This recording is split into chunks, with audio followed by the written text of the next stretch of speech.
hinyo gi mang'eny nikech yath nitiere kiwango monego bed ni tiyo godo. To koti kode mokadho kako onego ti kode, to koro kar mondo kony onyalo hinyo ng'ato. To miyo nikech en yath minyiewo, thoth gi gin gik minyalo nyiewo over the counter. Ok ochuno nyaka daktar ndikni. Koro kane giseng'eyo nikech komadhgi to gimiyo ibedo onyalo kelo nindo kata onyalo kelo ineno ka nitie pogruok kane in kata nindo tamore kimadho gi tinyalo nindo. To rawere ndalo mang'eny ma gin gi shida gi gidwaro gik manyalo golo pachgi e ngima ma gin go sano ero. So kane gineno ka gimadho gi mang'eny to ginwang'o iluongo ni temporary kony sechego eko winjo maber omor omiyo ne gitiyo kode e yo marach. Erokamano ahinya. Ok ang'eyo daktari wacho kacha ni sani thoth rawere osedonjo e tiyo gi gigo mamero ji kaka kong'o kuom ranyisi, gik moko kaka njaga, yedhe mopogore opogore, aina ma ondik kod laktar kod gik makamago. Ipani ang'o momiyo kwan mar rawere matiyo gi gigi medo mana idho kaka ndalo medo sudo? Nikech gik moko mang'eny ma rawere dwaro mondo timre ok timre negi. Kwa mfano, inyalo nwang'o ni rawere dwaro bedo gi ngima moro ma samoro otieko skul to onge gimotimo, omiyo en idol. Koro dwaro gimonyalo bridge gap ni eri. Moko kuom gi nitiere problems e mier kuonde ma gidakie, especially gi jonyuol. Gidwaro gik manyalo golo wigi e gik makamagi. Moko nitiere ma bende ok dwar dhi skul, gin idol, omiyo gitimo kamano. Then nitiere gimoro peer pressure bende nitiere, mago duto nitiere. Then kendo gimoro mosetimore en ni kaka kirango celebrities, especially e social media, gitemo nyiso ni tiyo gi yedhe gi eki kata bedo momer kimer to nitiere in gima kizungu luongo ni cool kabisa.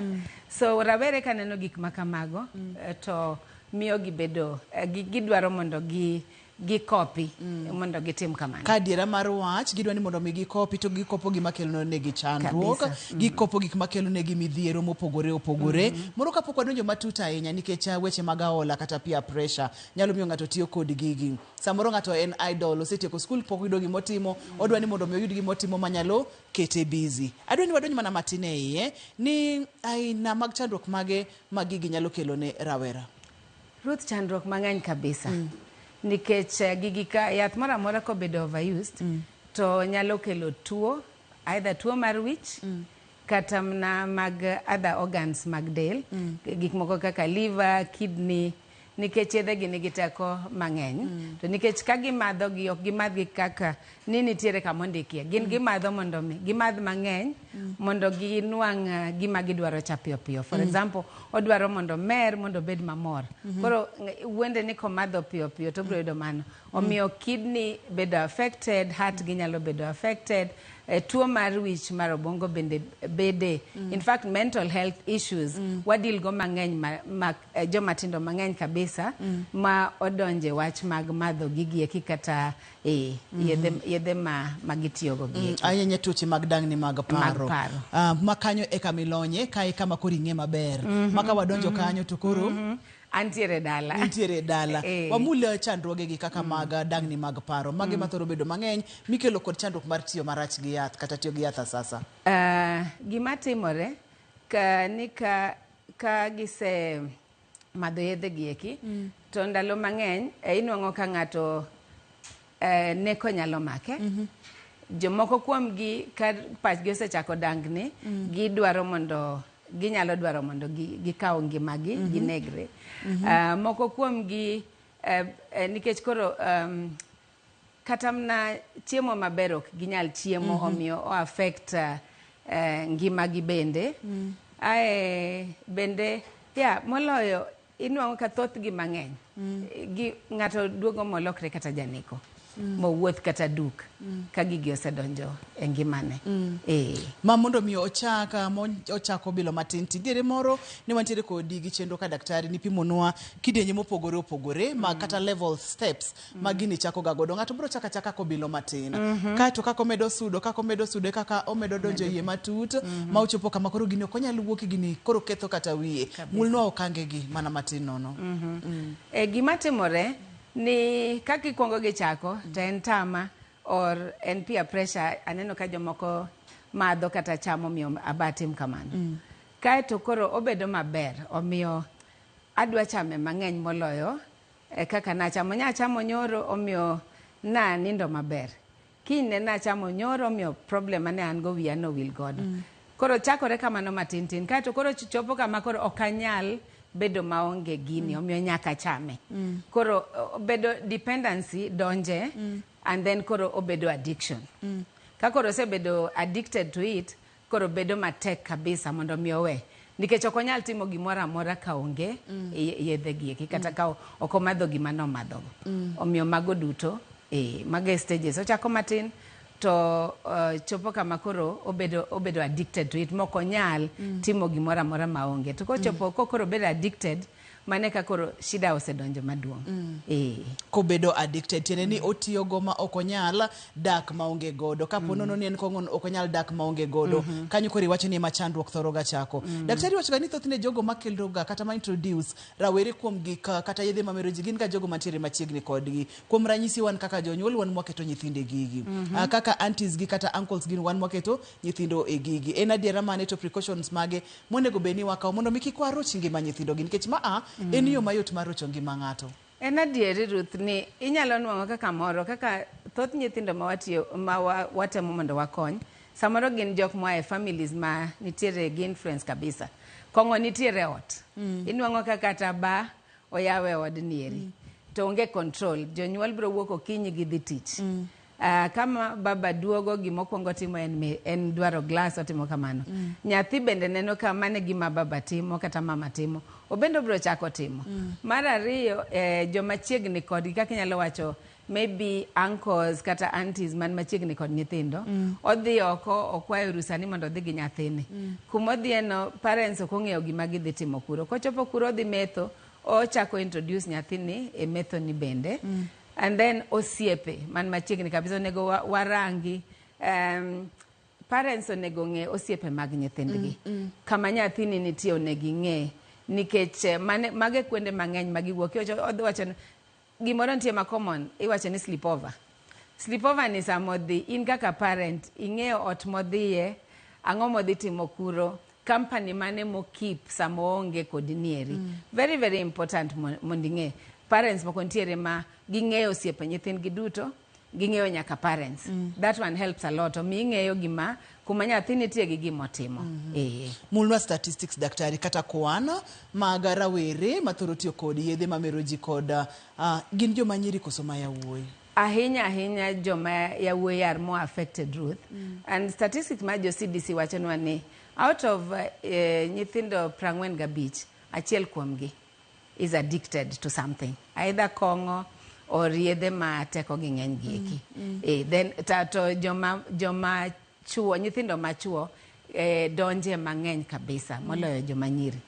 And most of the time inyalo ng'eyo ni reason is watemo protect nyithindo manyiri ahinya kaka especially jonyuol idwaro ibed machiegni gi nyathini manyako. Yawuoyi most of the time gin strong omiyo ginyalo gitegno kata ka en ok okuro onyalo ng'eyo gimotimo. Wuoyi nyalo siro onyalo timo kako dwaro kuro.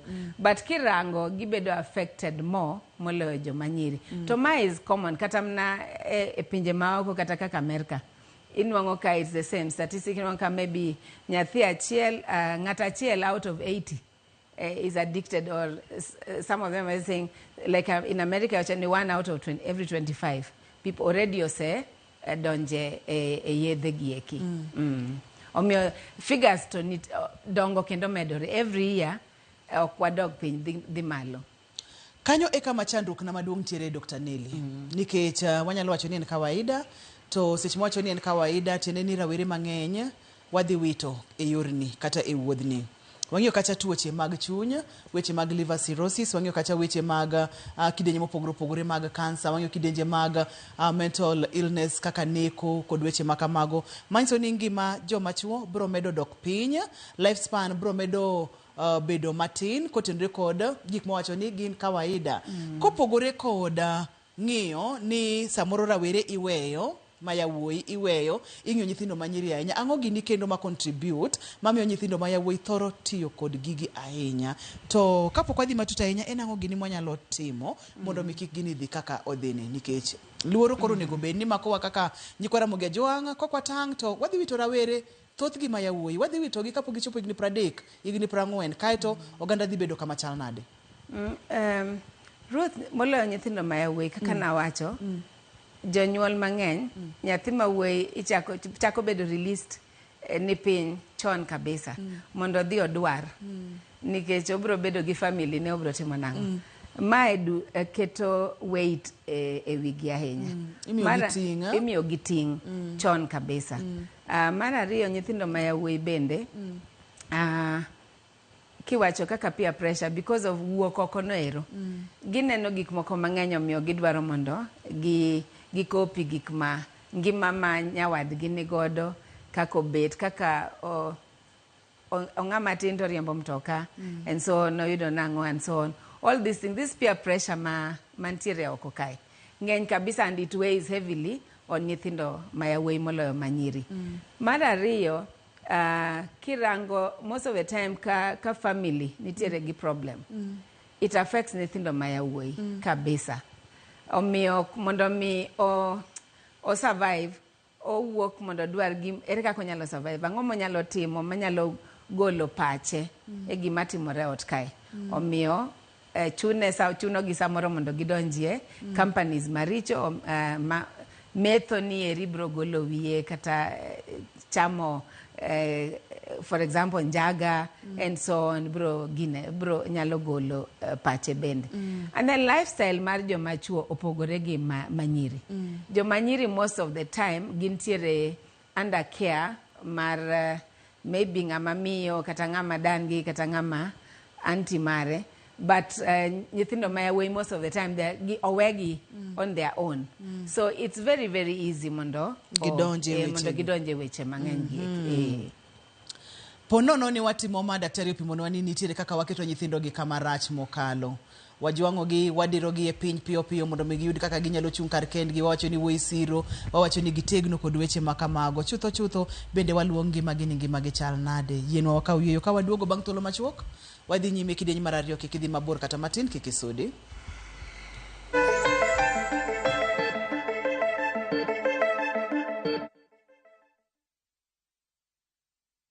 Love is a beautiful thing, and this February, Viusasa is all about love. Watch Boy Child Under Siege as Ochi and Linda get ready to eat a nicely prepared meal. Kuna mtu ameita zimamoto? Of course, Mr. Firefighter. But Linda's parents ruin the moment. In Love Bads, Annie and Farida fight over Jimmy's love and attention. So is this all about the movie? It's not. It's either me or her. And in a brand new season of Monica, Monica's love for Mariga is unmatched, but her obsession over Bob is undisputed. Watch all these and more romantic stories only on Viusasa. I miss your touch.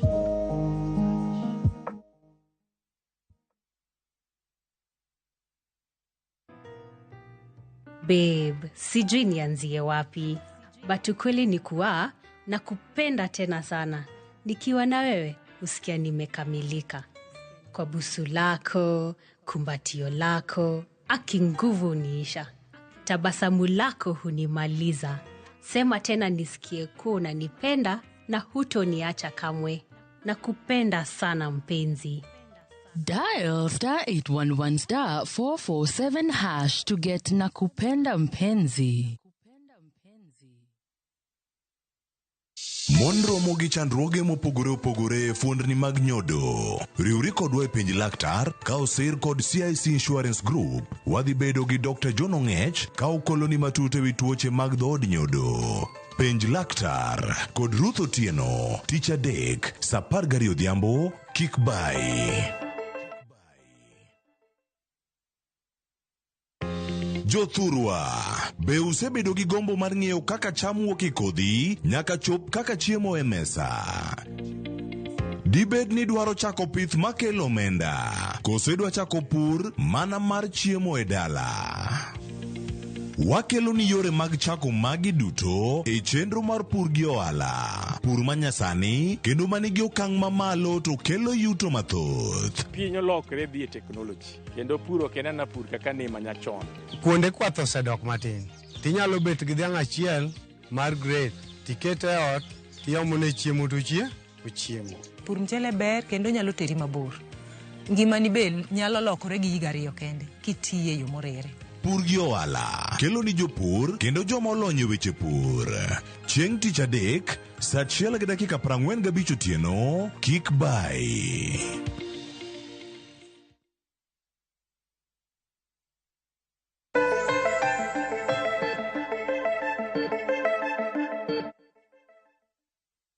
Machiegni kendo penj laktar kokalo Ramogi TV ka wacho ni ngima en mwandu. Wantiere kod Dr. Nelly e studio ka awang'iyo tiyo marach kod yedhe kata tiyo kod yath asasa. Wayudo kacha ni yawuoyi thoro tiyo kod gimoingo nyithindo manyiri. Kata kamano iwacho na ni nyithindo manyiri bende sani biro matek mokalo kendo gin bende gilawo yawuoyi gi matek mokalo ma gina kod gi ka. Ok ang'eyo gima timore e ngima nyithindo manyiri bende wabro ng'iyo bang'e matin. Wantiere kod kwan moko kata statistics madaher mondo mi wayiwa mondo mi inenya Ramogi Juang gima timore. Daktari machiegni kendo. Erokamano.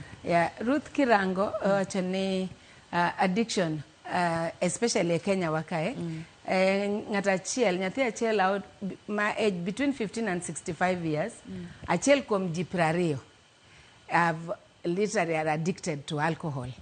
And that one is a research was done by NACADA. And then king at the age of 15 to 24 years, then 1 out of every 45 again is addicted to alcohol, and 1 in every 77 is addicted to cannabis. So the mostly common used substances gin kaka kongos, ndawa, gimiluongo ni kat, cannabis, and then like kaka na wacho ni chande drugs ma prescription drugs monego beniti go, for example mag tieko especially mag tieko rem mostly magitiyo godo. To kirango the counties ma obed affected ahinya kaka Nyamira waneno ka is at 88.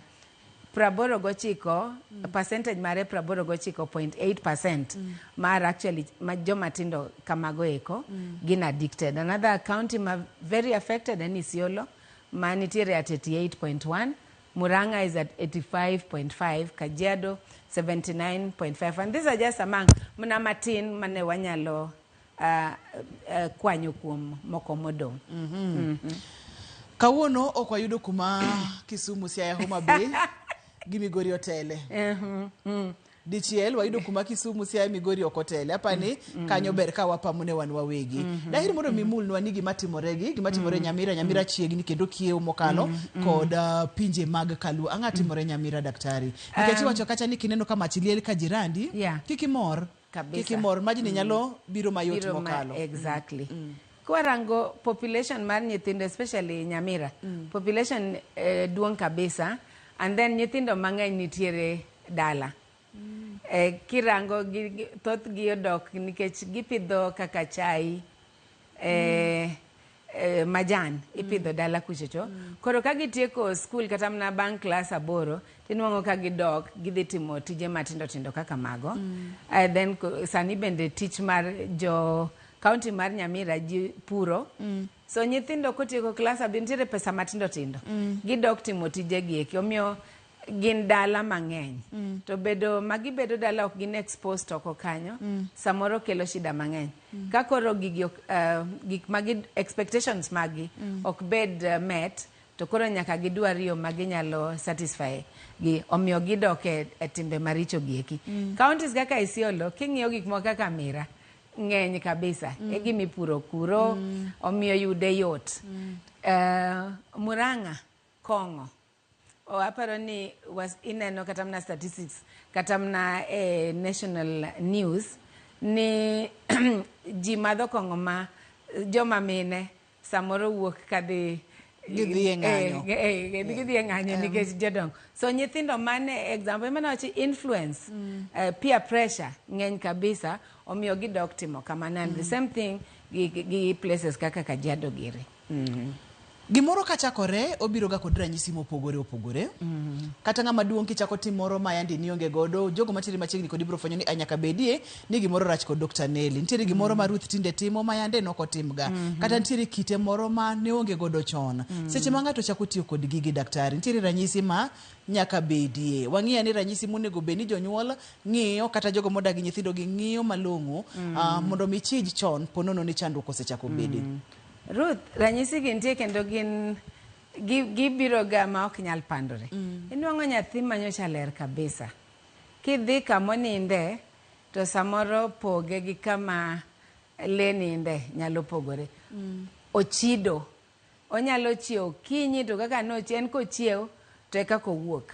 Kobiro law mano owuok gonyoro cha oduogo ninda kendo ang' owuok omiyo ot kamoninde nyalo bedo mochido mapok idwaro yudo. And then because of gik mochamo gieki, kobiro nindo go ka nitiere tik ma bende wuok eka. Ten mago konyal winjo. Mano is achiel, bedo ng'amo chido.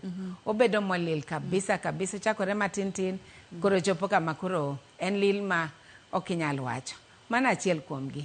Mar ariyo, onyalo bedo kancha en nyathi mamor. Ma kendo jawach ma kata kobiro to wuoyo gi ji. To chopo kama koro oduogo obedo ng'ama okodwa wach. Kodonjo to dwaro mondo bed kende, oling, okowuo, okinyal ng'eyo pache, gimotimo kata gimodwaro oking'e. Mano is another thing. Omiyo kineno signs ni nyathi cha wuoyo to koro suddenly oduogo bedo ng'amoling, onegi chak paro. Machielo bende, onyalo bedo ni nyocho en ana ng'ama chiemo maber lakini chopo kama koro odwa chame chiemo mar kata ji abich. En ng'at achiel to kuon manyocha chamo mar ng'at achiel koro medo moloyo mano ero. Mano is a sign of a problem. Moko kuom gi gain weight, moko kuom gi bende ochako bedo ng'ama koro dhero nikech samoro kata chiemo no bende nyalo weyo makoro kochiem nikech gik momadho kae momadho to koro appetite mar chiemo bende bedo molal ne. Omiyo ineno ka dende chako pogore, omiyo dend gi bedo mopogore. Mano bende is another thing. Moko bende osiepe manyocha en go, ineno ka koro en go osiepe mopogore. Nikech kanyocha en nyathi maber, en go osiepe maber. Ineno ko we osiepe nego eko, ochako biro gi jok, ineno ko wuotho gi jok mochido kaka en ero. En gi nyithindo makata kumo ae kidwa nono malong'o to kinyal ng'eyo. Magi duto gin signs ma kichako neno kuom nyathi. Moko kuom gi nyalo bedo mager kabisa. Makoro kata nitie nyathi mamuol mabende onge gi wato koro chopo sama gimoro amora matin michako penje en ready mondo ogore kata mondo dhaw onge luore, oingore en lweny seche duto, ok oluoro kata janyuol. Omiyo magi duto signs ma kichako neno kuom nyathi. To koro nyaka, and then moko bende gikichako lal e ot. Gikilal pesa ni moko matindo nikech mondo miyo onwang' kako nyalo nyiewo gika to koti, omiyo nyaka koro kwel. Aidha obro kwalo gige mantiere ot ka odhi ousi, kokamano to obro kwalo pesa ni mondo miyo odhi onyiewogo. So magi gin ranyisi duto among just a few ranyisi ma kichako neno kuom nyathi to nyaki koro ichak rango maber. Daktari mulna kar grades mag school, iwacho naga ni kar grades mag school gi bende inyalo ga fwenyo godo mapiyo seche ma yande nen nyathi madhi maber tipo mana ka grades ge chako lwar. No chako nen a student to kipo ochopo mane C kia kaka ochopo C, kipo ochopo mane D, ma iworo ntango matimore de bende ni ma bende en ranyisi. It's very true, Ruth, manen ranyisi nikech emotionally and mentally kagichako madho gigi to nyaka gibed affected. Inuang'o ka samoro kochako madho gigi obedo active samo madho gigi then pache chako bedo molal. Definitely mano will affect kaka performance ne school. Sama ene class ka en paro ne nitiere oko ni ang' nwatiek sa adi mondo mi adhi amadh gik mana amadho mondo mi adhi kaka nyalo yudo gigi eki. Omiyo definitely gino affect grades gi. Then because already mentally gin affected, kata nyathi mariek, ochako perform very poorly because, and then another thing, koro onge gi time masomo, on lean more towards osiepe, or gik motimo gieki moloyo wach mar somo. Then tabia ne bende koro chako change, neno ka koro koluoro jopuonj kata chiko ite malong'o bedo maonge, omiyo affect definitely performance mag gi school bende. Kar grades ma drop kata grades maluar ipimo no maler nikech pache onge ka, onge kod chuny mar somo kaka no somo chon, odwano tim piyo piyo mondo mi odhi. Mulna kaka tudruok mar lil kachiel kod samoro appetite momedore kata bedo isolated, odwano bed kende, tudore kod tiyo marach kod yedhe mameru. Jango madhi mbele pache nikech ma e gimi somo, ango madhi mbele pache momiyo koro gik makamagi timore? Ruth, ing'e ng'at ma ok madh gimoro ma life ne normal. Nitiere kaka systems ni, kichido ting'eyo ni chido. Omiyo en sa mar luok. In gi mpangilio maber mipango, ka chiewo okinyi, onego arudh laka, onego atim makama. But ka koro ng'ato osedonjo e madho gik mimadho malalo pach jigieki, to gik moko duto, systems chako fall apart. Wach mar ler chande we will go. Onge gima nyalo mi all the time ini paro ang na wuog sadi adhi amed sadi. So paro move from gik maber to timo gik moko just for the sake of timo gik moko. Omiyo mpango maber makoro nyalo bedo godo onge. Odwa ringo kolao ang na dhi amed sadi, jomoko rita kamoro, omiyo nyaka dhi arom kodgi mondo mi anwang' gigi. Akase madho kae to machielo ang'o monego adhi atim, adhi adwar pesa ma adhi aus gini monda sadi mango paro luokorego onge. Odwa wuok piyo mosowere, odwa wuok okinyi kapod jonyuol ok ochiew bende. Omiyo odich kabisa, odwa chiew to odwa wuotho kaka paka, osnika ot mondo mi oringo dhiyo. To wach mar ler to koro nikech mentally things ose chako dhi off. Omiyo mondo par wach ler ok bedie. Nikech already cognitive parts mag-gi ose chako lal. Omiyo okonyal wach mar ler ni koro bedo maonge. Is one of the lapses matimore, and that gap is just there. Yeah. Seche ma iseneno ranyisi gi kuom nyathi, onyalo bedo ni en nyathi ma yande dhi maber mokale class to grades ge ineno kochako lwar. En nyathi ma ne ler kendo chano gike ma kata kidonjo kama oninde to pango maber. Ineno kochako nindo kama ochida ahinya. En nyathi ma yande wuoyo gi ji kendo go mbaka gi ji kendo chiemo gi ji, ochako bet kende. Osiepene ineno kochako bedo magalagala. In kaka janyuol, en ang'o monego beni timo? Onego beni rakori gi nyathini? Koso onego beni chomori kode tir? Onego beni luonge uoyo? Koso onego beni utimo nang'o? Gigo monego beni timo ema wadwa duogo godo e kidieny mar adek, kama bende wadhi online mondo mi penj laktar po nono ni nitiere kod penjo moro amora kidieny mar adek ni ok adwa ni ubai kata matin. Kik isudi.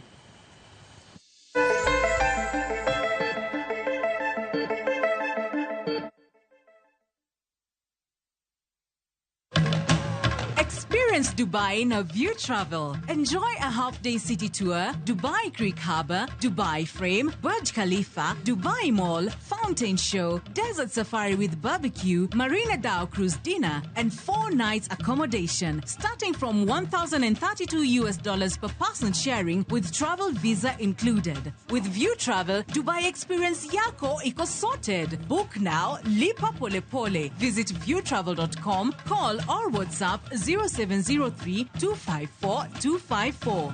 View Travel. Dream. Explore. Discover.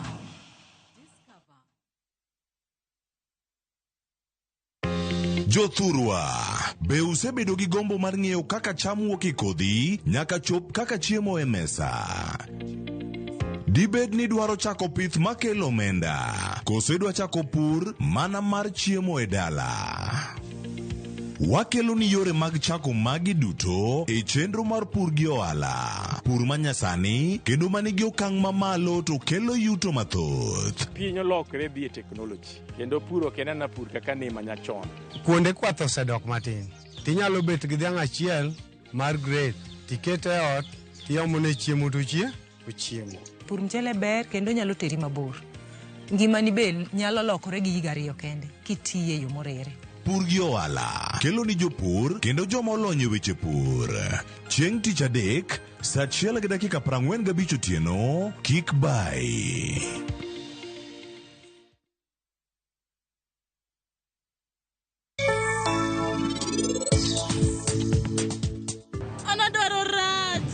Nene ukushi, an abiro timo gimoro. An ang'e mi biro timo. Awacho neno tim gimoneno ni kare kae. Koro in ng'ano kae mondo in ikwara tero. Ang'o mi idwaga ni riembo mtoka to kine miriembo? An kayo kadwa neno kokale gima rach to bende kadwa neno pi wang'e. Ok anyal kale gigi te. An awinjo ka seol gi tembe gi Nyasacha. Magi gin wuoche mag Sarab. En orwako giga sama en odwa ng'ado bura. To Param, mae koro en ting' mari nikech in yewuoyi maduong' e dalani to bende in gimoro amora kae. Indulge in the moment. Every spoonful of Delamere real fruit yogurt.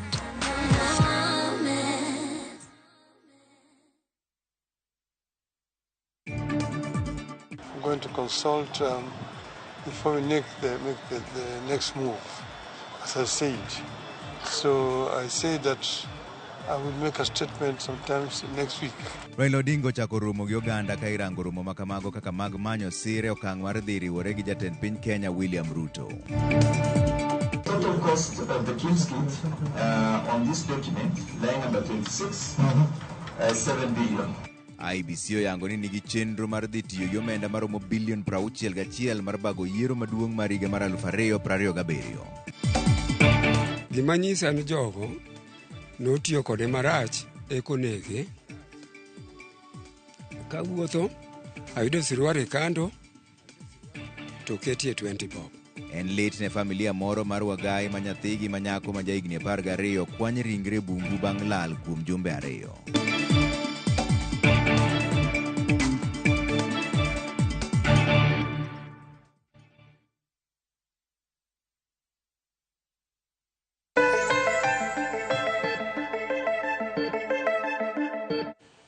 Machiegni kendo penj laktar kokalo Ramogi TV kawa wacho ni ngima en mwandu en tiyo gi yath sasa ahinya kuom rawere kanyo eka mwakete maino nyithindo ma yawuoyi nenore ni nitiere kaka waketo ga dwaro mang'eny paro mang'eny ting' mang'eny kuomgi omiyo koro gibedo kod pressure mar timo gik ma society kata anyuola dwaro. Nyithindo manyiri bende sani koro nitiere kanyo kendo nyithindo manyiri bende lawogi matek mokalo.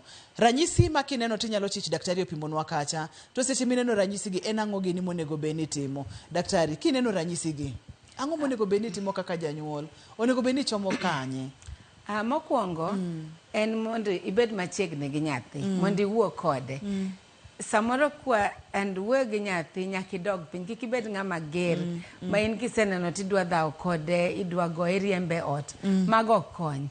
Kikwongo neno gini ket nyathi piny mondo iwuo godo gi duol mamuol mondo pimni nikech samoro gimokadhe en gima kinyalo konye kaka janyuol miwuoyo kode kaka osiepne tinyalo konyo. Omiyo keto nyathi piny wuoyo kode mondo mi winj pache onyisi gimomiyo otimo gimotimono. And kiwuoyo kode gi duol mamuol nyalo miyo most of them okobi kwer. Obro yieni gimotimo kendo nyalo nyisi gimomiyo bende otimo gino nikech ikete machiegni to kikete ibiro mager bedo matek. Mano gima nyaka ikwong itim. Kaeto mar ariyo idwar joma chiegni gi nyathi machiegni kendo nyalo wuoyo kode positively mondo miyo konye nikech samoro in kaka janyuol ok inyal konyo nyathini. Lakini kidwaro ng'amo ng'eye kaka kata weteni kata osiepene kata jopuonj mapuonje man kode machiegni minyiso tabu ma entiere goni ginyalo wuoyo kode mondo gikonye. Machielo bende en dwaro professional help like counseling konyo kabisa. And samoro especially thurwa Luo Nyanza wan ga big challenge. Jonyuol mang'eny kata bang' kwaseaga esho kata ng'ato goni simen gi nyathi to ineno ka en problem mochakore. But inwang' ka ng'ato okoni tero nyathir counseling bro pesa mang'eny omiyo an aonge gi pesano. But kane komako nyathi to koro chuni mondo idwar pesa mondo idhi thiedhe. Omiyo samoro afadhali mondo ikony kapod ochakore moloyo rito ka koro osebedo gimoro maduong' manyalo ketho ngima mar nyathi. So counseling is also konyo kabisa. Kata mna spiritual help bende konyo. Kanisa mondo nyathi omakre gi jok manyalo puonje wach muma mondo opuonje mondo mi ogole gigi nikech magi puonj manitiere manyalo konye bende. So magi eki, then also involving nyithindo activities mag communal, for example kuonde manitiere tinde nitiere kata football clubs ma nitiere within the community minyalo puonj gi gik magitimo. Ginyalo tugo gi jowadgi nikech samoro some of these things is cause of idleness. Onge gimotimo miyo donje gigi. So kobedo gi kete active to onyalo bende konyo. Nyakora Moge Jwang' ma en thuolo ma daher mondo mi anyisi ni kantiere kod penjo moro amora kotenore kod tiyo gi yath asasa. Daktari nitiere studio, gimonego beni timo oking'eyo. Daktari nitiere studio, kaka inyalo manyo kony kata kaka inyalo yudo kumi inyalo konye maber. Daktari nitiere studio. Penjo moro amora ma inyalo bedo godo, daktari nitiere ka mondo mi okonywa kendo mondo mi oduoki. Emomiyo waluongo chenro ni penj laktar. Waseyawo line kendo penjo duto te wabro kawo kendo daktari biro duoko. Pascal, hello, penj laktar. Hello, mano Pascal, apenjo kama. Machiegni. Nyathi moko batugo gi jowetene. To kata chiemo komiye to bende en ng'ama kun. To onyalo yudo ka seche moko onyalo bedo ni kobedo kar kende to onyalo bedo nyira kende to ng'ama duong' ma kamoro gi higni moko ma 15-16. To yedhe gi butiyo godo. To kamoro kumubet to iyudo ka seche moko onyalo bedo nyira kende. Ma de bedre ranyisi mane. To kata ka onindo bende nyalo do buogore be.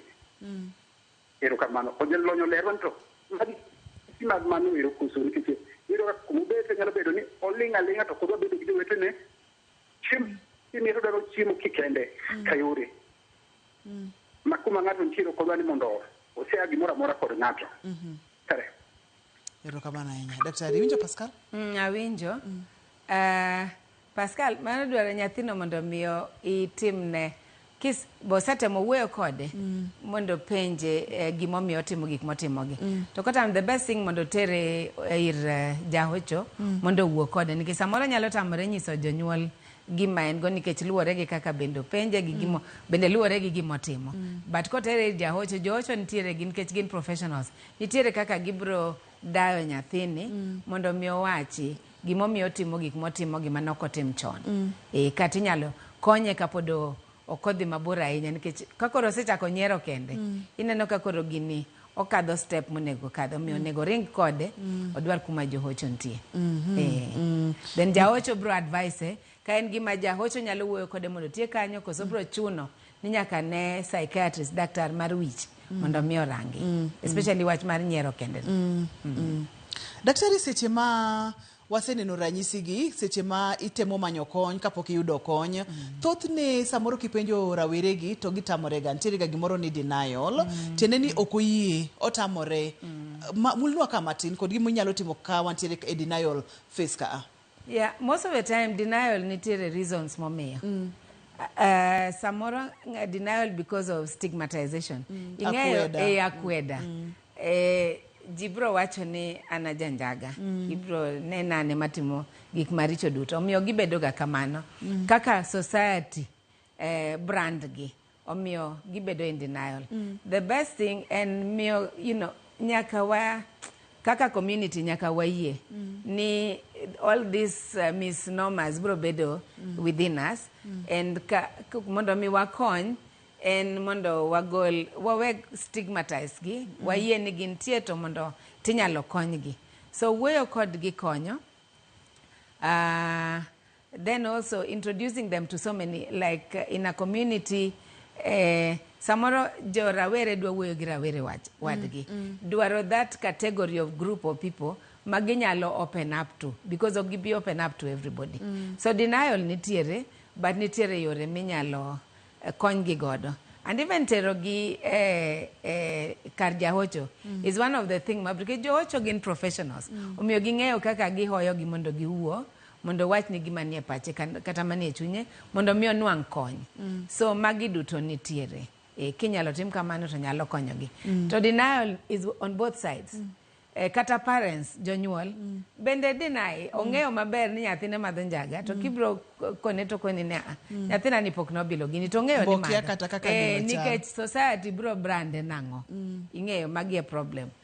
Some of the cases mwa deal godo, mamiyo kata nyathi chopo kamano chope, no wacho ni is because of kaka kodhi ka relatives in nyathi Ruth. Nyathi Ruth nyalo bedo ni nyalo timo gima kama. Mano konego timre. So the best thing is I didn't gino katimga. Bendakia. But deep inside atime and underground podo timo gigieki. So magi gik makeloga this denials. Mama nyalo kelo chandruok. Tiwacho na kacha ni thothne joma mine ema ntiere ga kod denial ni ahinya. En adier daktari? Nike joma mine ero gik mipando. Naparo again nike joma mine kirango stigmatization joma mine oero keto brand gik moko kata nyathi ging'e miyo nying mapiyo piyo. Joma chuo ing'e kaka iwacho gidich or gidwa gatieko gik moko piyo piyo pap mondo giwuogie. To because of that jok mamine omiyo miyo pando nikech wich kuot. Ok gidwar wich kuot e dala. Kaka joma mine wapando nikech wich kuot e dala, pando ni dhikelo nwang'o, pando ni dhikelo nwa chandruok matut. Kiny kipo tipo ka nyathi wi okethore, kiny kipo to chuny kata obo mar nyathi okethore, kiny kipo to tuoche mang'eny odonjo. Ma samoro ne wanyalo geng'o ka wayie ni chandruok nitiere ka wamanyo konye, ka wamanyo thieth. Daktari dwani wadonja ne weche mag thieth. Thieth chal nade? Poro nyathi osedonje gini, otiyo kode sasa, maimbi nani gini tokoro dhi nyona nyathi. Iwacho kacha ni namba 1 en wuoyo kata weche mag hocho. Moko kalo wuoyo gi hocho. Treatment koro mondo luok system nyathini obed maber. Bende en gima nyalore koso? Nyalore Ruth. Gima timore moloyo wan kaka johocho ka nyathi obiro nwa kwaseng'eyo. Kise wuoyo kode iseneno signs te. Ni already en gima ose affect wiye, kata ose affect chunye, kata kidney mare, gik makamago. Koro warifa ni a medical doctor. Most of the time en a psychiatrist mokwongo. Dhirango bro ging'eyo kaka ipimo. To kose yudi gima ikwongo itimoga en iluokogi. Iluoko system mare. Makna kar luoko system kanya ka wiye simbo chieng'. Kaeto waduogo iri daktari iluoko system. Iluoko system nango? Ochieng', halo, penji laktar? Daktari. Awinjo ka daktari na wacho weche mang'ama bende wacho ne okawo nikech ineno ka nitie nyaka nyithindo mabiro kata joma puonjore gitiyo gi yath e yo marach to kikono jonyuolgi to gabiro ok iyie to kata ang' chopo gitimo timbe moko ma ok odhi kare imetin in gik moko magalagala nyaka kuo. Koro laktar awinjo kowacho wach moriere kabisa.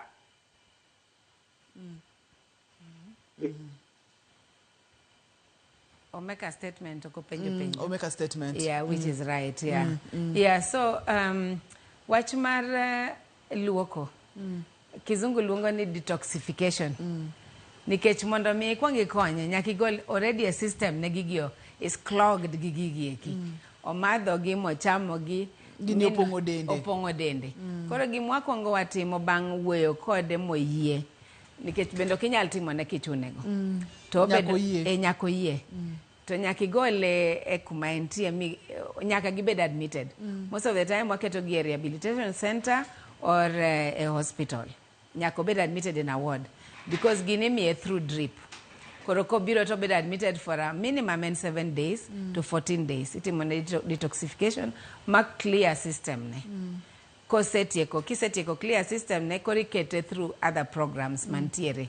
Makoro konye mondo mi kik ochako dogi wach methoni nikech kata ki detoxe to koweyo pod kendo bro chuno ni iduoke. En samoro wacho gimomiyo bendo kwa tim detox ka gin dala nikech inyalo miye ichal kaka ng'ama igolo sum e den ng'ato tichaki imede sum nikech most of them imiye to tamacha pod nitiere omiyo pod obro madhe kata obro chamo gimachielo cha. But kwa keto gi hospital koro gin under care mar daktar to gi nurses omiyo ginyal timo kamano. So for between 7 to 14 days gin kanye miyo gi gino magol gine system. Then nitiere yedhe mabende miyo gi magimadho kata magimuonyo manyalo golo pachgi or chunygi mondo kik gigomb timo gini. Gichak gicham gigi. Ma process ni te kata thiedhi te kaw thuolo marom nadi daktari? Normally okinyal kao less than 3 months. Mondo mi itime properly kaka wach thieth chalo dwaro dweche 3. Especially ng'amose metho maber dweche 3 is a minimum time makoro at least koa kanyero tinyalo kori konye. Then after that koro dong ikonye gi wach mar nitiere groups miyawo nigi kaka Alcoholic Anonymous magirome to gikonyore gin giwegi with the help mar jahocho. Then other also Narcotic Anonymous bende nitiere. So kagi join groups gi to konyogi kabisa nikech joma nitiere kacha gin jok moseneno chandruok kaluwore gi gik michamogi. Omiyo moko kuom gi gin joma tuo ma inyalo nuang'o kata osemigi kidney mar ng'ato. Omiyo ging'eyo repercussions mantiere e wach mag gigi eki. Omiyo ka gin kacha to gikonyore gi wuoyo to gijiwore mondo kik ng'ato dog kuro. But for 3 months to literally in a thieth. Gima daktari temo wacho ka ani dweche adek to kendo dweche adek ma ichule $10 ok dweche adek michule $20 dweche adek ma kotenore kod chenro mosega bedo godo ka en nengo mokalo to gima duong' moloyo ni in owuona kata jatuo nikech en jatuo donge kata jatuo bende nitiere kod chuny mar mondo mi owe nikech kata kitere e rehab mitim gigi duto to en owuon chunye onge kanyo pod obrodok kata wachal jok motimo nono wachal jok maluoko lwetwa gi pi gi sabun kata wachakwa kawo chuodho wachakwa lawo godo lwetwa tende ni watimo nono manyiso ni kapo nono ni dwa ni konyri in owuon ema ikuongie koso ken kamano daktari to gima duong' miwacho no kacha ni konyruok nitiere thieth nitiere ranyisi nitiere maka ng'ato neno chon to ber kwachako manyo kony mapiyo piyo ka gini pok otegno kuom nyathi. Daktari po nono ni ng'ato dwa tudore kodi nyalo yudi kanye? Wantiere clinic wanitiere on Ngong Road, Luton Hospital, my opposite Coptic Hospital. One at Doctor's Plaza, 3rd floor. One Restore and Renew. But as long as you say chopokacha chande to wantiere kacha. Bende one gi number mar sim and 0726 144 949. Inyalo nuango wa sim. To bende ber kibiro kendi uon nikech inyalo nuango duoko ni penjo mang'eny manyalo konyi. Inyalo nono namba daktari 0726 144 949. Wantiere Luton Hospital, 3rd floor Doctor's Plaza. Erokamano daktari waduko ni erokamano makende ikelo geno samoro kamane geno nyalo lale ka jiwacho ni oyo marwani osekethore marwani oserumo geno nitiere Restore and Renew. Dr. Nelly kidhi kanyo to ibro penjo duto te obro wuotho kodi kendo ibro yudo kaka inyalo konyori. Omiyo kapok indiko namba no akwayo ni mondo mindik namba no. Ne daktari marwa asante sana. Thank you. Ne jogo picha mawa erokamano ahinya ne jogo mochung' ne duol kachiel koda kata e studio ka erokamano mang'eny. Ne director na Lindsay erokamano kachiel kod producer na Papecho Okoth Nyameja erokamano ahinya. Ne in jahera mar chenro ni kik obed ageda mbaka to wayud kaka wanyalo konyore nikech ngima en mwandu. Wang'ira weregi maber wang'i kaka wanyalo konyo ngimagi. Ani luonga ni Ruth Otieno oriti masani ka wacho ni ngima en mwandu.